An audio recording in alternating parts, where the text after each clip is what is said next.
नमस्कार दोस्तों। आज हम लोग दैनिक जागरण के जो न्यूज़पेपर का एनालिसिस है उसका हम लोग स्टार्ट करने वाले हैं। सबसे पहले बिहार न्यूज़ से हम लोग स्टार्ट करते हैं।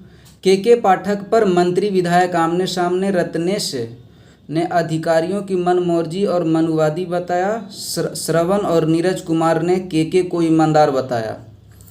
सबसे इम्पोर्टेंट न्यूज़ देखिए यहाँ, असिस्टेंट प्रोफेसर के लिए अब पीएचडी अनिवार्य नहीं, नेट होगी न्यूनतम योग्यता। बदले नियम 1 जुलाई से प्रभावी। शोध को बढ़ावा देने के लिए 2018 में पीएचडी को किया गया था अनिवार्य। असिस्टेंट प्रोफेसर के लिए पीएचडी अनिवार्य नहीं है, नेट जेआरएफ जो करेगा उसके लिए असिस्टेंट प्रोफेसर की योग्यता अनिवार्य हो जाएगी।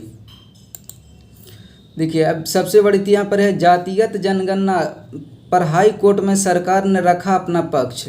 जातिगत जनगणना पर राज्य सरकार की ओर से महाधिवक्ता पीके शाही ने हाई कोर्ट को बताया कि यह सर्वे उद्देश्य आम नागरिकों के संबंध में आंकड़ा एकत्र करता है, जिसका उद्देश्य कल्याणकारी योजनाओं एवं जनता के हितों के लिए किया जाएगा। तो सरकार ने अपना पक्ष रखा है और कोर्ट में, हाई कोर्ट में इसका सुनवाई जातिगत जनगणना आधारित पर कोर्ट की सुनवाई हो रही है। तो इससे भी आपका क्वेश्चन पूछ सकता है आपका बीपीएससी में कि जातिगत जनगणना आधारित पर सुप्रीम कोर्ट ने अपना क्या पक्ष रखा है।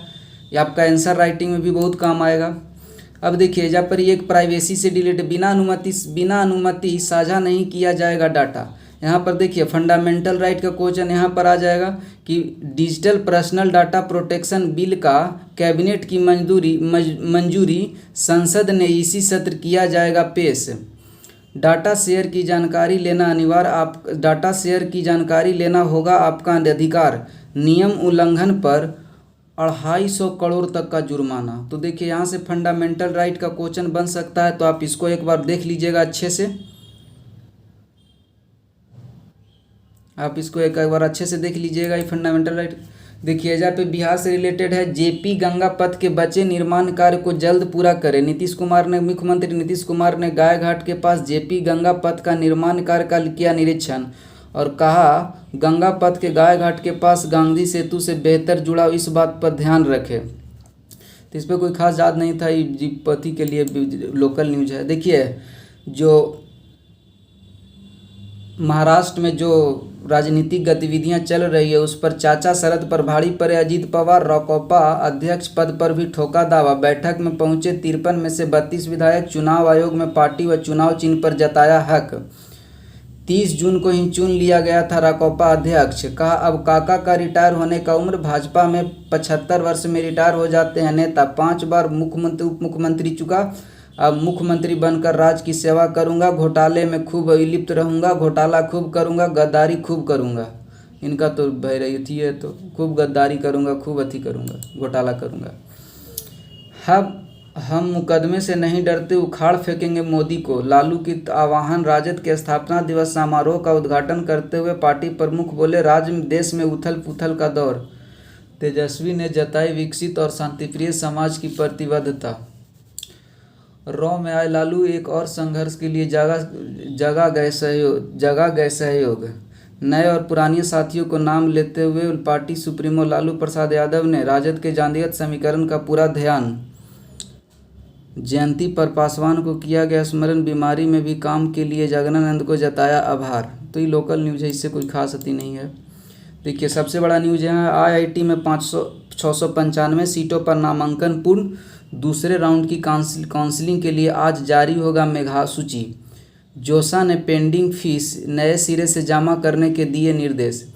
तो देखिए ज्वाइंट सीट एप्लीकेशन अथॉरिटी देश के 23 आईआईटी, 32 एनआईटी और 26 ट्रिपल आईटी सहित 38 केंद्रीय अनुदान प्राप्त संस्थान को 57,152 सीटों पर नामांकन के लिए दूसरे आवंटित सूची गुरुवार को जारी करेगा।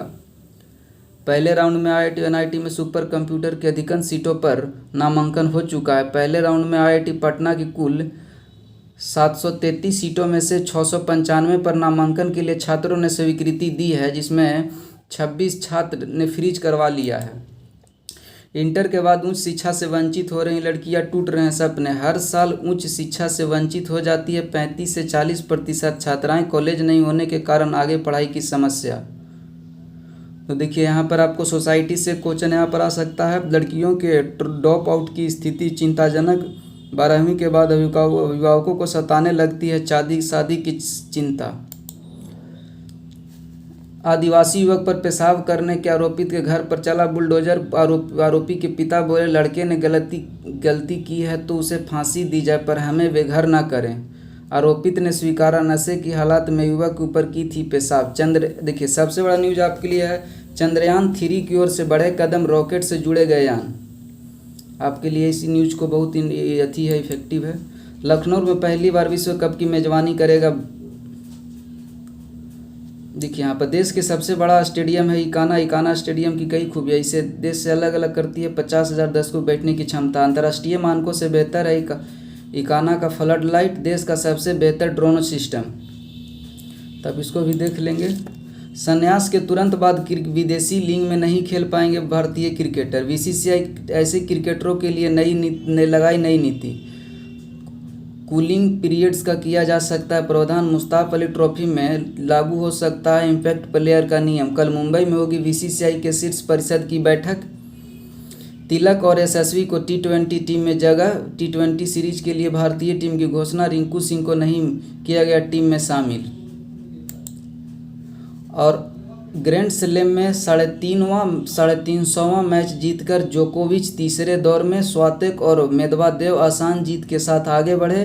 प्रदर्शनकारियों ने रोका मैच, एंडी मरे के जीत के बाद फेडरर ने की प्रशंसा। और इंग्लैंड और ऑस्ट्रेलिया के एशेज सीरीज में इंग्लैंड की वापसी की उम्मीदें। राजनीतिक है देश में। देखिए सबसे ज़्यादा इम्पोर्टेंट आपके लिए हो जाएगा, देश में बनेगी सबसे सस्ती ग्रीन हाइड्रोजन। ऊर्जा मंत्री ने कहा चीन के बाद सबसे बड़ा बिजली उत्पादक देश बनने जा रहा है Bharat. 50 lakh metric ton green hydrogen निर्माण का लक्ष्य रखा गया वर्ष 2030 तक। 25,000 मेगावाट क्षमता के प्लांट के साथ सोलर सेल्स और मॉड्यूल्स का निर्माण चल रहा है। फिलहाल 1.8 लाख मेगावाट है रिन्यूएबल एनर्जी सोर्स की क्षमता। रुपये को अंतर्राष्ट्रीय मुद्रा बनाने के लिए आरबीआई ने दिए सुझाव, रुपये को आईएमएफ के एसडीआर समूह में किया जाए शामिल, आरटीजीएस को अंतर्राष्ट्रीय इस्तेमाल किया जाए सुनिश्चित। और आखिरी न्यूज, एससीओ में चीन के आरबीआई को खिलाफ अकेले खड़ा रहा भारत। एससीओ के शिखर सम्मेलन के बाद संयुक्त घोषणा पत्र जारी, रूस पाक के साथ सभी मध्य एशियाई देशों ने भी किया चीन का समर्थन। 2030 तक के आर्थिक एजेंडा बनाने के प्रस्ताव को भारत का साथ नहीं मिला। तो इसमें से भी क्वेश्चन आपको अच्छी हो सकता है। क्वेश्चन बहुत इंपॉर्टेंट है। एससीओ में चीन को जो भी इस पर है, जो विस्तृत एनालिसिस हम आगे के वीडियो में करेंगे, लेकिन ये इंपॉर्टेंट न्यूज़ है काहे कि देखिए इसमें आपको शिखर सम्मेलन से क्वेश्चन पूछ सकता है और इंटरनेशनल रिलेशन में मेंस में भी क्वेश्चन बहुत पूछेगा। यूक्रेन युद्ध खत्म करने में भारत निभा सकता है अहम भूमिका। यूक्रेन में विदेश भारतीय राजदूत विग्रेड ब्रिक ने भारत के नेतृत्व क्षमता को सराहा, कहा भारतीय दुनिया को उभरते हुए महाशक्ति। तो हमारा न्यूज़ यहीं पर ख़त्म होता है। जो इम्पोर्टेंट न्यूज़ था हमने कवर कर दिया है। और अब चैनल पर नए हैं तो चैनल को लाइक करें, शेयर करें, सब्सक्राइब करें। धन्यवाद।